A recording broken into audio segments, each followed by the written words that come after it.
How to create a face emoji on your iPhone, or else also known as Memojis. Hi everyone, welcome back to our channel. I am Bimal from How to Geek. In today's guide video, I will show you the way as to how you can create a face emoji, also known as Memoji, on iPhone. But before we get started, as always, if you are new to our channel, then make sure to leave a like and hit the subscribe button. Without any further ado or delay, let us get started with today's video.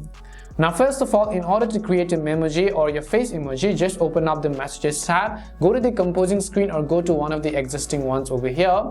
If I just go to a new composing screen over here, let's say for example, what I have to do is tap on the text message box. You'll be able to see all these options. Just tap on this little Memoji icon which you see. If you don't find these options, you might need to tap on the App Store icon over there. So tap on the little Memoji ones.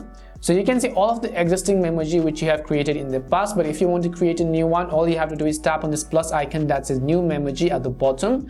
Once you tap on it, the first step is to simply choose the skin tone for your face emoji. So just go ahead and select the skin tone that you want.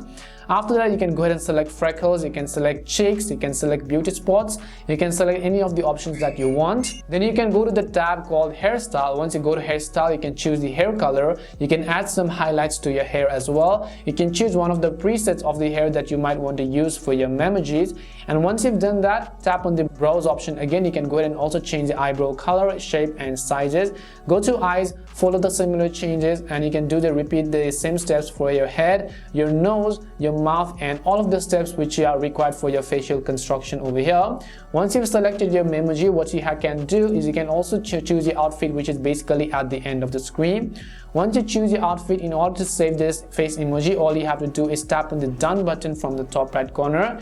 And just like that, as you can see, we have successfully created our face emoji on iPhone. Now you can just go ahead and then hover your face over the front camera of your iPhone, and this particular face Memoji is going to appear over here. And this is simply how you can go ahead and then create a face Memoji on your iPhone. We hope the video was really helpful, and if it did help you, make sure to leave a like and subscribe to the channel. If you've got any more questions, queries or doubts, make sure to also leave them down. Thank you very much for watching, and see you soon in our next video.